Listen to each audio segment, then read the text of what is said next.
¿Cuál es una buena práctica y una mala práctica con la que te hayas topado profesionalmente en un emprendimiento, etcétera?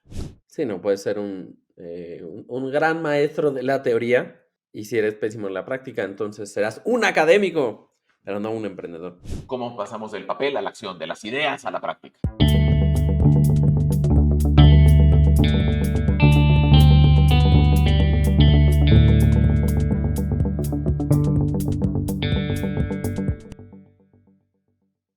Hola, bienvenidos a Atlas de tu Emprendimiento, a este episodio número 7. ¿Cómo están? Me da muchísimo gusto estar de vuelta con todos ustedes y contigo, Alberto, en esta semana. ¿Cómo estás?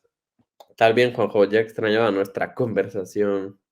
Sí, estuvimos ahí un poquito fuera de combate durante un par de semanas en las grabaciones, pero súper puestos para seguir adelante y compartiendo los shorts durante este tiempo. Alberto, la semana pasada dedicamos el episodio a platicar sobre el diálogo intergeneracional, porque veníamos de hablar del credo, de las creencias, y surgió el tema de cómo le hacemos para entrar en diálogo con las personas que están llegando con un nuevo set de valores a la empresa, etcétera. Sí. Y el siguiente punto relevante, como la siguiente isla a la que tenemos que llegar navegando este atlas de emprendimiento, es el de las prácticas. Es decir, cómo le hacemos para convertir en realidad ese set de creencias y cómo le hacemos para llevar a la realidad, para convertir en cosas concretas la misión, visión, etcétera, que planteamos al inicio de nuestros episodios. Así es, como saltamos del papel a la acción, ¿no? Cómo pasamos del papel a la acción, de las ideas a la práctica. ¿No? Entonces, con eso en mente, déjame comienzo con una provocación para ti. Roberto, así rapidísimo, bote pronto, en caliente. ¿Cuál es una buena práctica y una mala práctica con la que te hayas topado profesionalmente en un emprendimiento, etcétera? Ok, estoy pensando en el tema de relaciones, ¿no? Porque antes de la grabación estaba en LinkedIn y te hace estas preguntas como, ¿qué recomiendas para un profesionista independiente en temas de networking? Y se me quedó eso. Entonces, buena práctica. Identificas personas que admiras en tu medio y buscas profundizar una relación con ellas. Mala práctica, vas a un chorro de eventos de networking, juntas todas las tarjetitas de presentación y todos los contactos y nunca le hablas a nadie. No es que me haya pasado. No, cero. Jamás. Buenísimo.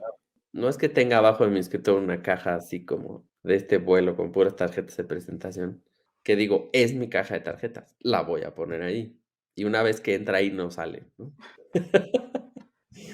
Bueno, a ver, para ti, una buena práctica y una mala práctica en el mundo del emprendimiento. Una mala práctica, retener información. Hay, por algún motivo, hay como algunas personas, algunas instituciones que creen que reteniendo información, guardándose cosas, no compartiendo, obtienen más poder, generan más poder, entonces pueden tener más apalancamiento contra sus pares. Me parece una pésima práctica porque no nada más generas desconfianza, sino que generas impactos negativos en la productividad. Una buena práctica, por el contrario, el candor radical, ¿no? Diría en inglés, ¿no? El radical candor, ¿no? La honestidad radical, que no se trata de ser un hijo de la fregada, sino de hecho de, con mucho cuidado, decir las cosas como son a la persona que lo necesita en el momento adecuado. ¿No? Es decir, ¿qué le voy a decir? ¿Por qué se lo quiero decir? ¿Y en qué tono se lo tengo que decir para alcanzar una meta, un objetivo positivo para todas las partes? Esa sería la mala práctica y la buena práctica. No sé si ya hayamos con esto provocado algún escucha que diga, no, no, no, no, no, es que a veces no compartir la información es bueno. O un, no, Sí, no, no, no, no, tienes que ir a todos los eventos de networking posibles. Es ahorita me acordé ahorita, ¿te acuerdas cuando éramos esas personas que íbamos a todos los eventos de networking? Ajá, Sí, la vez que nos topamos en un evento en la noche con cervezas con un cuate, que era justamente ese paradigma del networketero. ¿Qué ajá. huele? ¿Cómo estás, hermano? Buenas tardes, ¿en qué te ayudo? Ah, no, es el que te saludaba así. Ajá, este mero. ¿Te acuerdas? Bueno, permaneció en nuestras memorias gracias a su práctica de saludar así. A 30 kilómetros de distancia. Pero bueno, a ver, yo creo que sí pudo haber provocado ya al menos una primera reacción en la audiencia. Decir, no, claro que es bueno guardar información, no, claro que es bueno no guardarla. No, ¿sabes qué? Ve a todos los eventos de networking porque ahí vas a hacer conexiones, qué sé yo.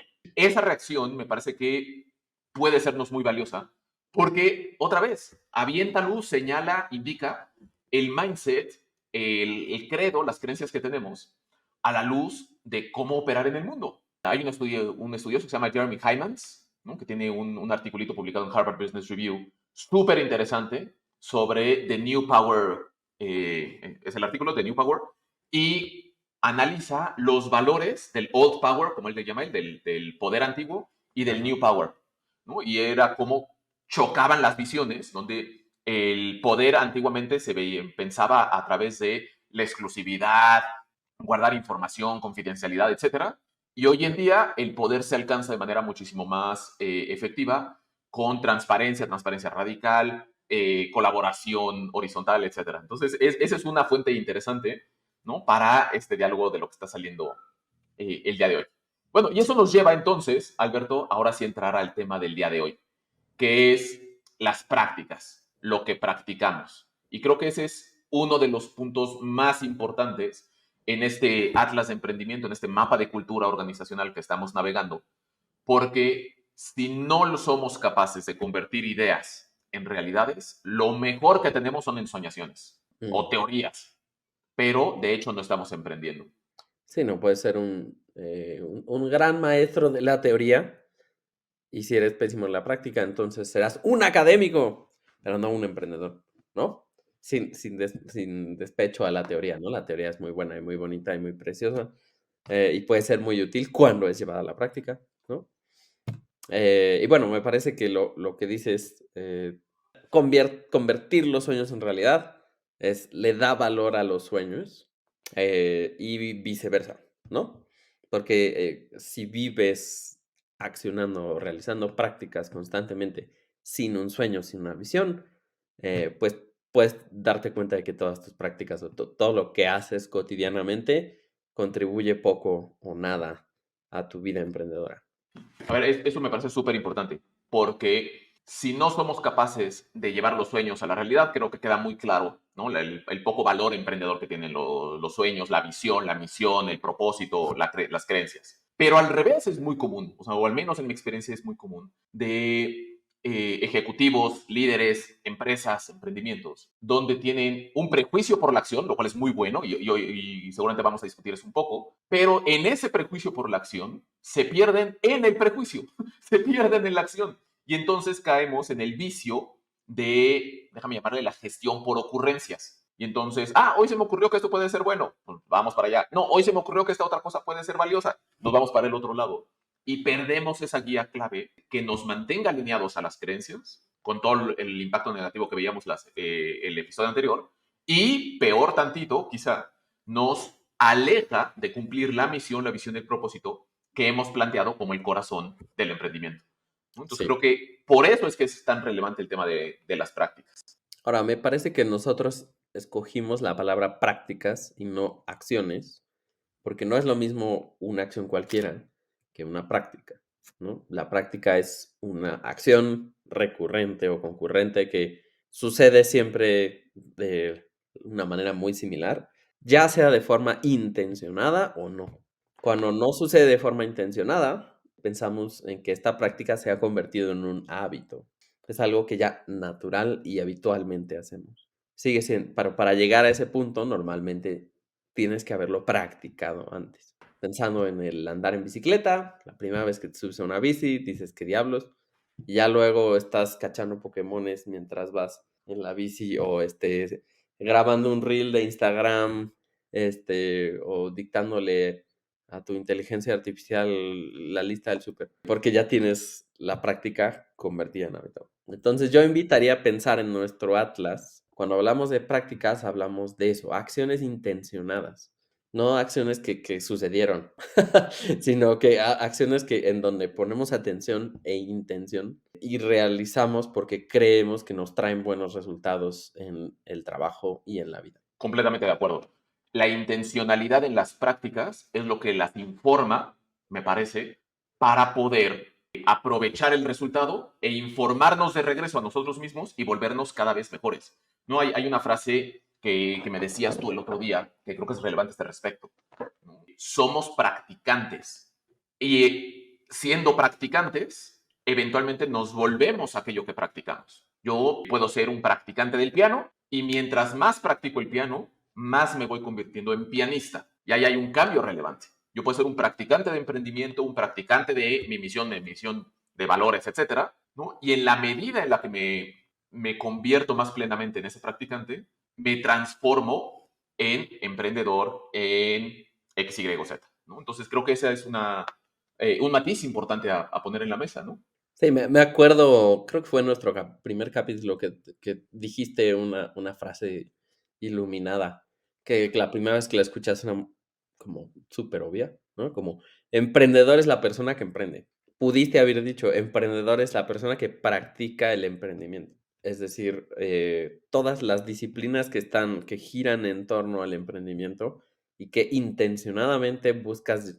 practicarlas en tu vida cotidianamente, que no son pocas, ¿no? Hay muchos hábitos o prácticas que podría desarrollar un emprendedor y hay muchos tipos de emprendedores también, pero creo que vale la pena, pues sí, que hablemos de cuáles son nuestras favoritas desde nuestro perfil. ¿Te parece bien, no? O Me sea, como parece. tú qué tipo de practicante eres en este camino del emprendimiento. Te diría que en lo personal hay como dos grandes carreteras para mí. Soy muy naturalmente, casi habitualmente, soy un practicante del mindset exponencial, del mindset de posibilidad. No se me dificulta, ¿no? Es uno de los hábitos que ya tengo formados, encontrar cómo resolver las cosas, cómo unir los diferentes elementos para crear nuevas ideas, etc. Soy un practicante de esa posibilidad, de esa generación de ideas, de la innovación. Por el otro lado, soy un practicante muy intencional en el tema del management, porque naturalmente no se me da el management. De hecho, diría, naturalmente se me da el no management. Soy malísimo para una administración y una gestión de las cosas. Entonces, intencionalmente, en el camino de ser emprendedor, me he ido creando estas capacidades de gestión del talento, gestión del tiempo, seguimiento a proyectos, deadlines, qué sé yo. Ahí la práctica sigue siendo intencional por mi propia naturaleza. Diría que esas son las dos. ¿Y para ti? Pues sí, bueno, es interesante esta distinción que haces entre como prácticas que surgen de tu personalidad o que te salen más naturalitas y prácticas en donde te sientes como foca fuera del agua. Así, como que vas dando saltitos. Pienso tengo una bebé, tiene 9 meses y se supone que ya debería gatear, pero en vez de gatear hace como foca fuera del agua, ¿no? Este... pero bueno, ella está practicando gatear. No parece, pero en poco tiempo sabemos que estará recorriendo grandes distancias en 4 miembros de su cuerpo, en sus 4 bracitos y piernas. Tiene 4 bracitos. Bueno, es que es alienígena, no lo dije, pero.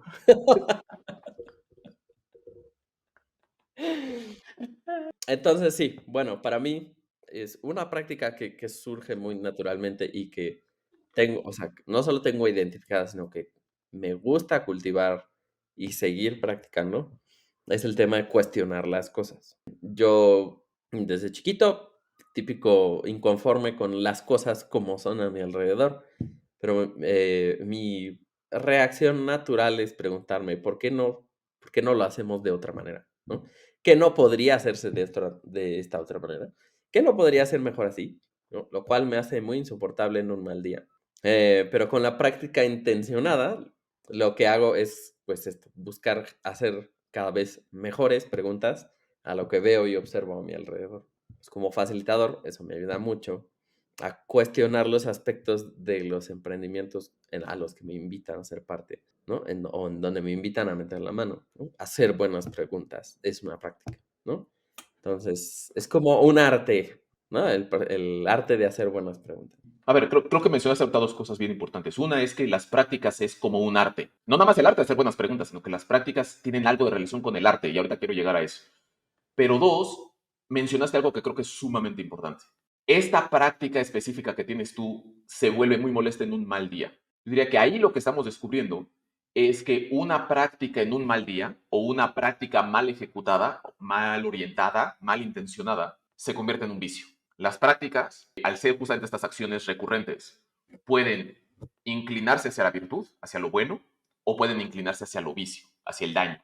Y es ahí donde hay una responsabilidad de todas las personas, de los emprendedores, de los ejecutivos, en de hecho garantizar que las prácticas vayan construyendo hábitos buenos, virtudes, que garanticen el cumplimiento del credo y la consecución de la misión, la visión y el propósito. Y es ahí donde muchísimos ejecutivos, muchísimos líderes y muchísimos emprendedores, sobre todo las primeras veces que emprenden, se topan con un obstáculo que no saben librar. Es un paso que muchas veces no se sabe dar. El paso de cómo convierto el plan estratégico, las ideas, mi credo, en cosas reales, ¿no? En la ejecución, porque no tenemos una manera clara de traducir esos conceptos teóricos en elementos pragmáticos. Esto me remite al tema de la identidad que sacaste hace rato. Y lo trata mucho James Clear en su muy famosísimo libro de Hábitos Atómicos, el asunto de la identidad. O sea, como herramienta de liderazgo, la identidad se puede utilizar para hablar de prácticas, ¿no? Como en esta organización somos personas curiosas. ¿Eso en qué se traduce? En que hacemos muchas preguntas. Pero también puedes decir, eres un preguntón. Cada vez que me ves, me preguntas cosas y eso me molesta, ¿no?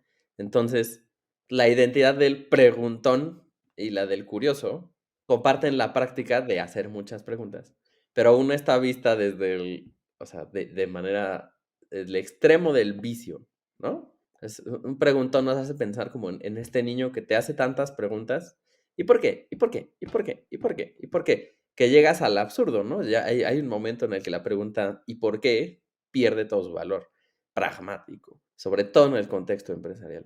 Entonces, preguntón. Pero curioso, ¿no? Una persona curiosa es una persona que potencialmente nos puede traer muchas oportunidades de mejora y de innovación en la organización. Entonces, para dejar de ser un preguntón y convertirte en una persona curiosa e innovadora, es que cultivas tu práctica de hacer preguntas.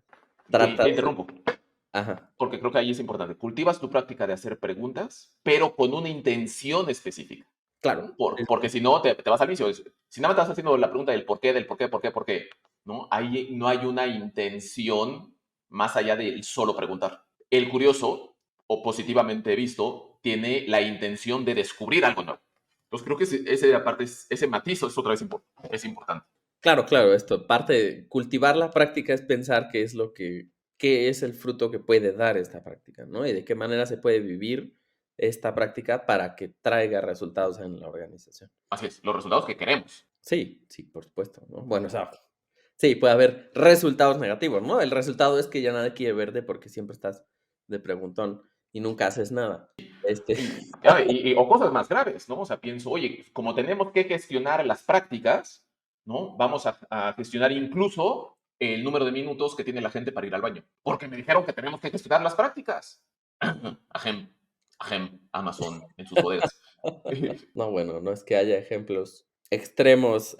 Bueno, sí, creo que esto es ya cuando tratas de extender esta lógica de la práctica, absolutamente todo lo que sucede en tu vida. Es que tú vas al baño, pero yo practico ir al baño, ¿no? So- Sí, a ver. Como si fuera un deporte olímpico, así inmerso en la productividad. A ver, ¿cuál es la manera más rápida de ir al baño? ¿Cuántos cuadritos de papel agarras cada vez para optimizar el presupuesto? Sí, Eso suena a una mala práctica. es una mala práctica, ¿no? Y a ver, y creo que aquí lo que surge es unas distinciones que muchas veces se pierden y que creo que pudieran ayudarnos a enmarcar la discusión, ¿no? A ver, ¿por qué es jocoso hablar de yo no voy al baño, yo practico ir al baño? Un poquito con ese aire de superioridad de Antonego.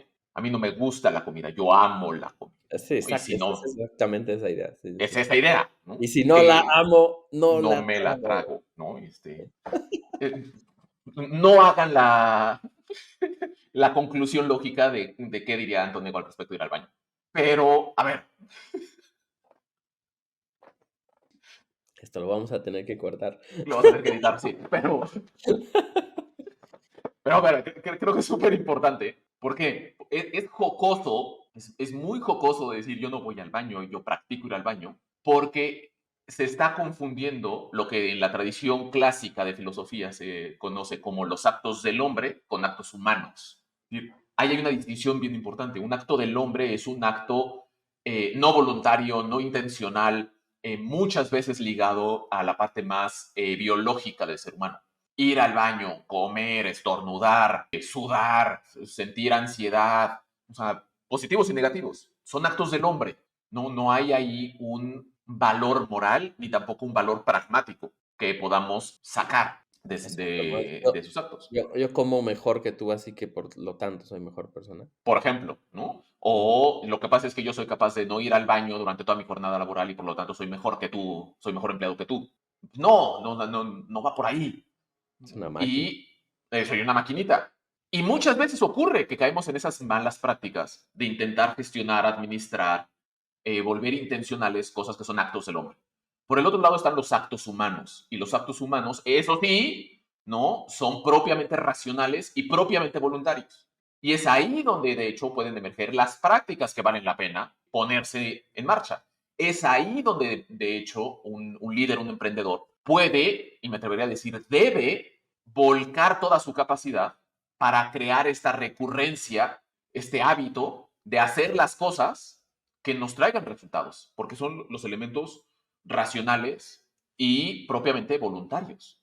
Por ejemplo, cómo reporto, por ejemplo, cómo pido que me reportan, cómo doy feedback, por ejemplo, cuáles son los comportamientos que monitoreamos para saber que estamos viviendo nuestros valores. ¿No? A ver, esas sí son prácticas que valen la pena.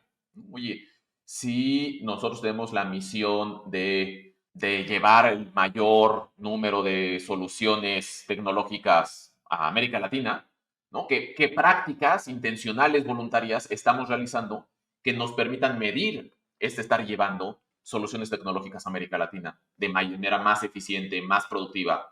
Bueno, cuando entendemos prácticas, no necesariamente tenemos que pensar en grandes metodologías. Como, sí, nosotros adoptamos la filosofía del Kaizen y entonces esta es la práctica que estamos haciendo para llegar a ser el número uno. Creo que vale la pena entender que dentro de una filosofía hay muchas prácticas más chiquitas y más concretas. Y que muchas veces es más ejecutable una gestión de las prácticas a ese nivel chiquito que al nivel macro. Como, pongamos un ejemplo, estoy leyendo un libro bonito que se llama Hospitalidad Irrazonable, que habla de un restaurante en Nueva York, el número uno en Nueva York, según algunas autoridades, algunas listas, el Leven Madison Park se llama. Y en este libro, pues habla mucho de estas pequeñas prácticas. Y en el newsletter del autor, que siempre te manda como una pequeña práctica que le hizo pensar y sentir hospitalidad.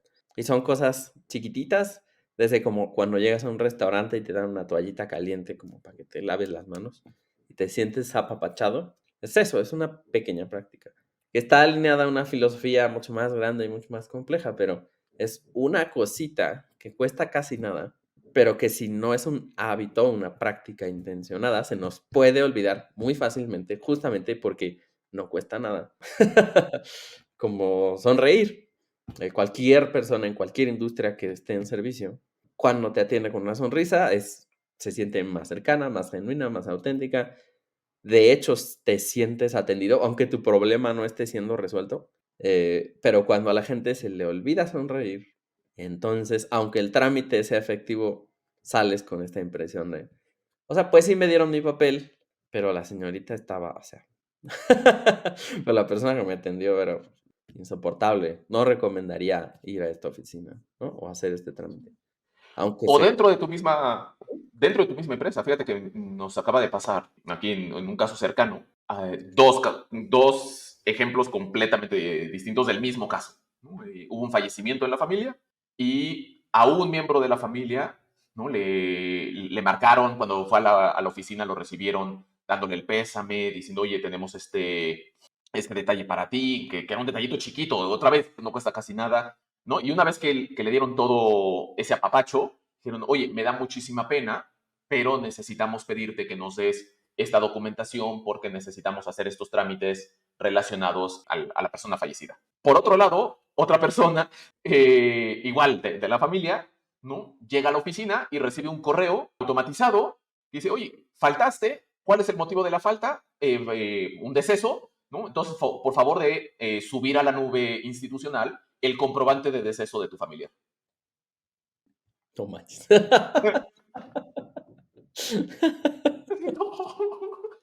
No, me hiciste pensar en Simon Sinek. Este, o sea, bueno, este tema de las prácticas es uno de los 4 pilares que tenemos nosotros que construyan cultura organizacional. Y Simon habla mucho de las culturas de confianza, que es importantísimo que exista una cultura de confianza en una organización, porque en donde no existe la confianza, los sustitutos son inhumanos. Como, no te creo que se murió un familiar porque no confío en ti. Así que por favor súbeme el certificado de defunción para justificar una mísera falta. Este. y eso, pues esto, parece una cosa muy chiquita. A lo mejor la persona que estaba haciendo este asistente automatizado de correos electrónicos dijo, a ver, pues, o sea, hay que contemplar todos los escenarios, hay que pensar en el usuario y la fregada, pero no estaba pensando en la importancia que tiene la práctica en la construcción de la cultura. Entonces, sí es importante. Otra que me vino a la cabeza, como otro ejemplo en donde no ponemos atención a la importancia de las prácticas en la construcción de la cultura, es cuando contratas a un externo, a un consultor o a un facilitador o a un equipo que está fuera de la organización y la invitas en un puesto de poder y de autoridad a dirigir un proyecto o adoptar el liderazgo de una cierta área.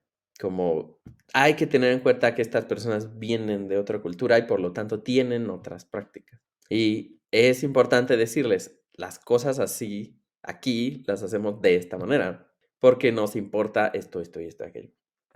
Si no les dices, o si solo les dices, bueno, aquí es importante la excelencia, la honestidad y esto. Órale, vas, hazle como quieras. Pero no les dices los comportamientos o las prácticas que tenemos para cultivar la excelencia y la honestidad y bla, bla, bla en esta organización son estas. Entonces es altamente probable que lleguen a hacer algo que antes no se hacía en la organización y eso tenga un impacto no necesariamente positivo en la cultura de confianza o incluso en la manera en la que se hacen las cosas en la organización. Y de Me pronto, recuerdas. ¿quién Dale, les dale, dale. enseñó? ¿Quién les enseñó a hacer esto de esta manera? Ah, pues el consultor que ya se fue hace 3 años. Y, a ver, te interrumpí, perdón, pero es que me recuerdas el Culture Deck, el manual de cultura de Patreon, ¿no? Tienen los comportamientos, etcétera.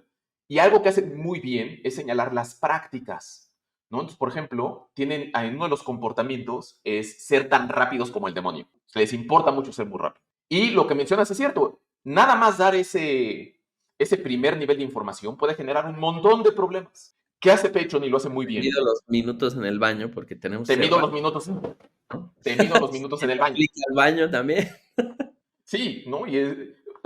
Tienes, ¿no? O peor, ¿no? A ver, como tengo que ser muy rápido, pues entonces no voy a correr los procesos de due diligence Sí, la parte con, de seguridad. de seguridad y transaccional, qué sé yo, ¿no? Entonces, debajo del comportamiento, hacemos las cosas rápido como el diablo, dicen, ¿qué sí es hacer las cosas rápido como el diablo? ¿Qué no es hacer las cosas rápido como el diablo? ¿No? Entonces, ¿qué sí es? ¿No? Es tener un prejuicio por la acción. ¿Qué sí es? Buscar la manera más eficiente de sacar un resultado. ¿Qué no es? Cortar esquinas, hacer algo ilegal para tener el resultado. Y eso ayuda muchísimo e informa muy bien el tema de las prácticas, que es muy valioso eso que hace Patreon, porque incluso personas con buena intención pueden tener un impacto negativo en la organización. Claro, sí, sí, sí. Como dices, es muy interesante pensar en lo que sí practicamos y también en lo que no, en lo que intencionalmente evitamos. Y esto lo podemos utilizar también en el tema de la identidad. Cuando quieres dejar de hacer una mala práctica que ya se convirtió en un mal hábito, un vicio, es como, ay, chin, es que cada vez que alguien se me acerca a preguntarme algo y estoy ocupado, le contesto bien feo, ¿no? Pero ya no lo pienso, ya sucede así. Y eso hace que la gente ya no se acerque a preguntarme cosas. Y entonces luego hacen las cosas mal porque no me preguntaron, pero es culpa mía porque yo los mandaba a la fregada. Bueno, o sea, también lo puedes trabajar desde la identidad, ¿no? Como soy el tipo de persona a quien le gusta que lo interrumpan para hacer una pregunta importante. Y entonces la próxima vez que te suceda, te acuerdas, pero soy el tipo de persona que le gusta que esto suceda. Y eso te puede ayudar a reaccionar de manera distinta. Se usa mucho para el dejar un vicio muy claro como el fumar.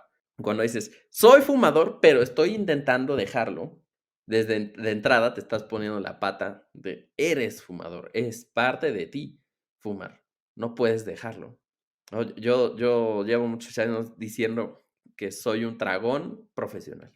Entonces, el instante en que digo, chin, ya me está apretando el pantalón, tengo que dejar de comer tanto, tengo que moderarme, esa identidad de tragón profesional me estorba un buen, ¿no? Claro que sí. Porque ¿cómo no me voy a acabar mi postre, no? ¿Cómo voy a dejar comida ahí? Si hay una reputación que tengo que mantener. Así es. Es mejor decir, pues, en vez de estoy a dieta, soy el tipo de persona que se alimenta saludablemente. O estoy intentando dejar de fumar, es mejor decir, "Mm, ya no soy fumador, A ver, esto que mencionas, aunque fume". claro, claro, a ver, este tema de la identidad y de las prácticas, el impacto en la organización, señala algo bien importante. Y es que hay prácticas que tienen impacto hacia afuera de la persona y hay prácticas que tienen impacto hacia adentro de la persona. ¿Cómo se distinguen estas dos y cómo de hecho tienen impacto en la vida emprendedora? ¿No? Es uno de los elementos que creo que la filosofía puede traer de manera muy clara a la mesa en esta discusión. Pero antes de entrar en eso, un mensaje del patrocinador de esta primera temporada de Atlas de Emprendimiento.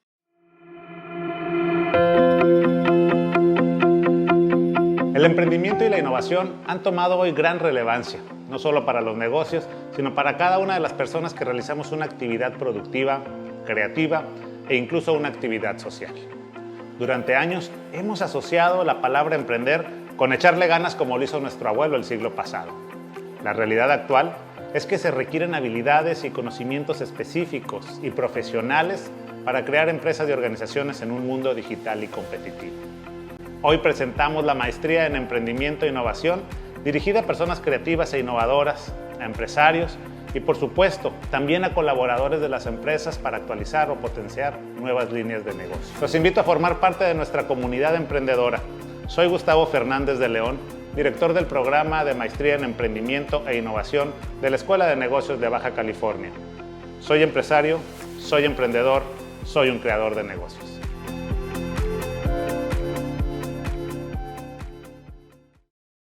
Muchísimas gracias, Escuela de Negocios de Baja California. Y regresamos a lo que estábamos poniendo en la mesa, Alberto, sobre las prácticas que tienen un impacto hacia afuera y prácticas que tienen un impacto hacia dentro de las personas. A ver, Técnicamente fuiste tú el que puso eso sobre la mesa. Así que, así que cuéntame, ¿de qué se trata? ¿De qué va esto? ¿No? Yo pensaría que una práctica tiene impacto para los dos lados, pero a ver, tú eres el filósofo aquí. a ver, quizá sí, toda práctica tiene un impacto para los dos lados, pero haciendo un análisis más profundo que nos puede ayudar para un proceso de emprendimiento y de cultura organizacional, podemos descubrir que en los actos humanos, los que decíamos hace un rato que son propiamente racionales y voluntarios, ¿no? Hay una distinción. Los actos que nos hacen mejores personas y los actos que nos hacen más valiosos para el entorno, para el mundo. Los actos que nos hacen mejores personas, lo que tradicionalmente ya conocemos como virtudes, o peores personas, vicios, ¿no? Es lo que la filosofía clásica ha conocido como praxis. De hecho, de ahí viene la palabra práctica, lo práctico, el proceso de irme haciendo mejor persona. Por el otro lado, las prácticas que me hacen más valioso para la organización, más valioso para el mundo, para mis pares, etcétera, es lo que en la tradición clásica se conoce como la poiesis. De hecho, de donde viene la poética. ¿No? Pero sin irnos a la parte No es de pollo, poética. ¿Mande?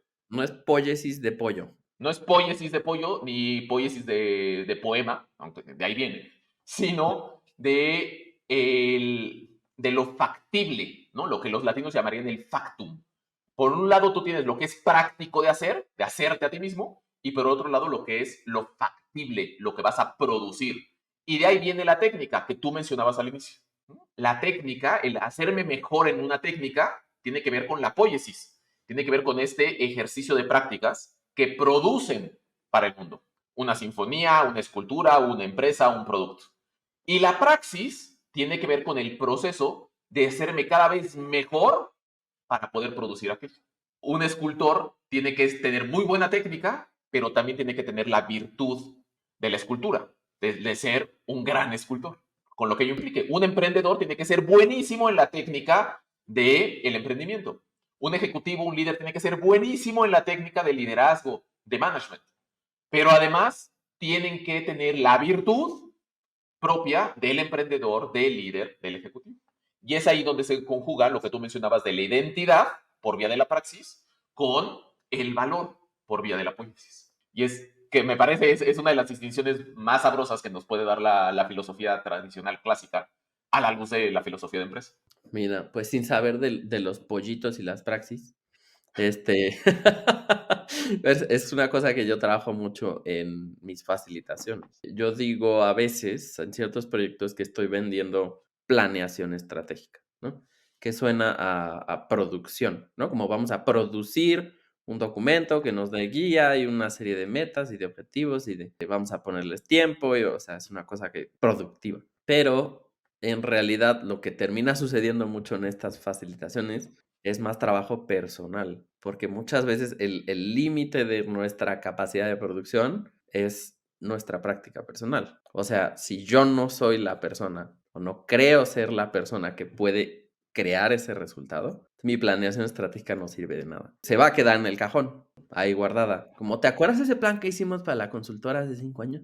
Ah, sí. ¿Y qué hicimos? No, pues el 20% de lo que habíamos puesto ahí, ¿no? O menos. Porque se nos olvidó esto, ¿no? Como la práctica, la virtud personal. Es una... Ay, voy a sacar mi referencia nerda. Pero hay un anime... un anime muy popular actualmente, por cierto. Es de fantasía. Se llama Frieren.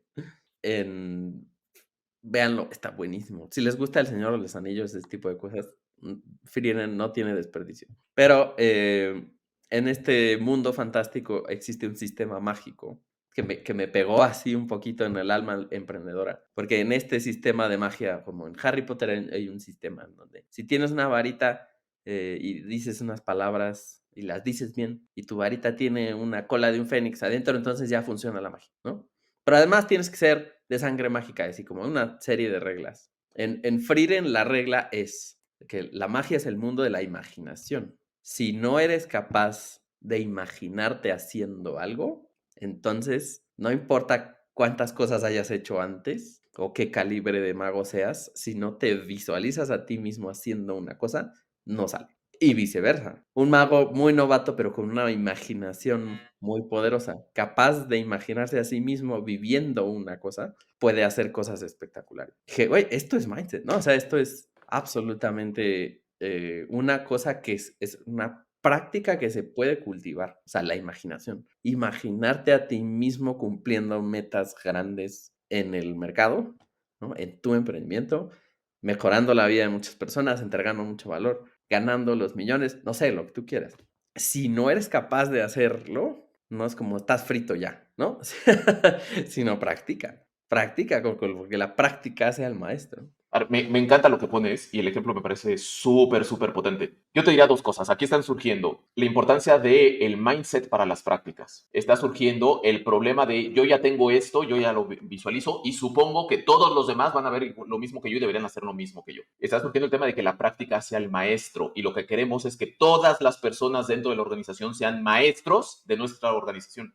Maestros de su práctica específica, pero aparte maestros de nuestra organización. Y es súper importante. Creo que vale la pena dejar ese tema para el segundo capítulo de prácticas, para poder dedicarle un buen tiempo a ver qué pasa con las personas que creen que todo el mundo debería pensar lo mismo que ellos o actuar igual que ellos, qué pasa con este hábito de irnos generando prácticas hacia adelante. Y podemos abrir la discusión en el Inter, ¿no? De aquí a la próxima semana, con nuestra audiencia, al respecto de cuáles son las buenas prácticas que tienen, cuáles son las malas prácticas, y entonces podemos todo esto englobarlo en buenas herramientas. Por ejemplo, yo sé que tú eres muy afín a Atomic Habits y a los OKRs, podríamos englobar el próximo episodio en estos temas. ¿Cómo te suena el plan, querido Alberto? Sí, me suena que es ser un practicante es una disciplina que no se termina nunca en la vida, ¿no?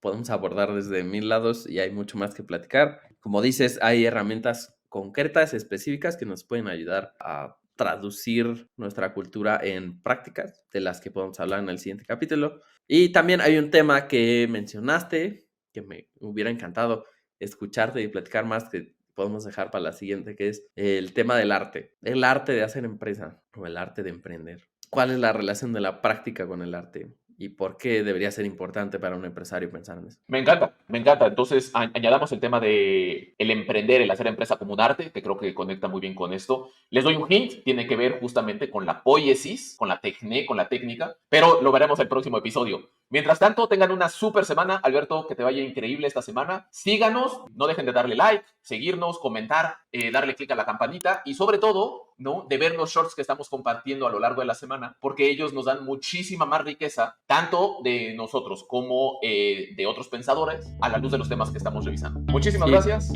Hasta la próxima. Gracias, Hugo. Nos vemos.